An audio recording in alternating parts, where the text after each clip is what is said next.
The commander of the 96th Tank Regiment of the 48th Tank Division was Lieutenant Colonel Konstantin Dmitrievich Shukshin. In the battle for Veliky Luki his regiment found itself in the most difficult situation.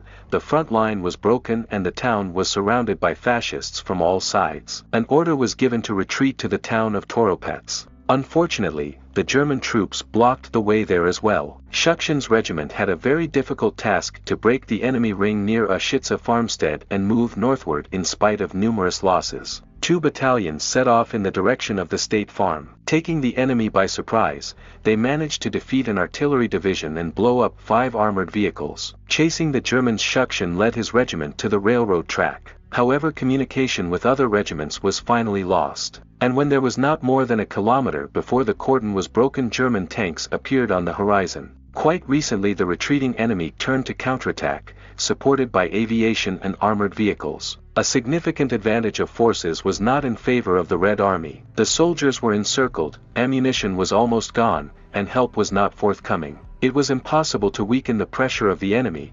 They were running out of ammunition and grenades. In despair, Shukshin snatched his rifle from the dead sergeant's hands and attacked the enemy, shouting. Suddenly, a shell exploded not far from the lieutenant colonel. Unconsciously he fell on the ground. Tankers of the German army picked up the barely alive commander. They wanted to stop his torment with one shot, but eventually dumped him on the side of the road, hoping he would die under the tracks of one of the passing tanks. Shukshin's life was saved by the following Red Army soldiers who were also taken prisoner. The fate of Lieutenant Colonel turned out to be not at all simple. The prisoner of war went through a number of concentration camps, having felt all the pain and suffering of being in them. As a result of his wanderings, he ended up in Belgium, where he stayed to work mining coal. In 1943, the POW Lieutenant Colonel found an opportunity to establish a connection with the resistance to the occupation of Belgium, through which he escaped himself and facilitated the escape of 36 Soviet Army soldiers who were also mining coal in mines and industrial Belgian factories. After his successful escape, Shukshin,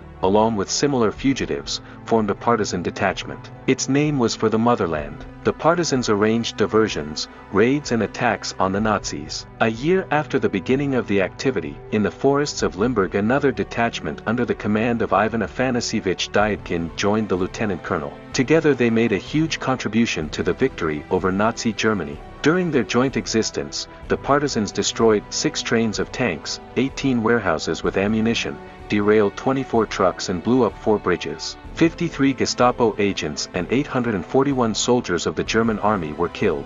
The unit For the Motherland was disbanded at the end of the war. Shukshin was no longer trusted after his time in captivity and was not allowed to return to military service. So Konstantin Dmitrievich got a job as a worker at the Saratov plant, where a very interesting story happened.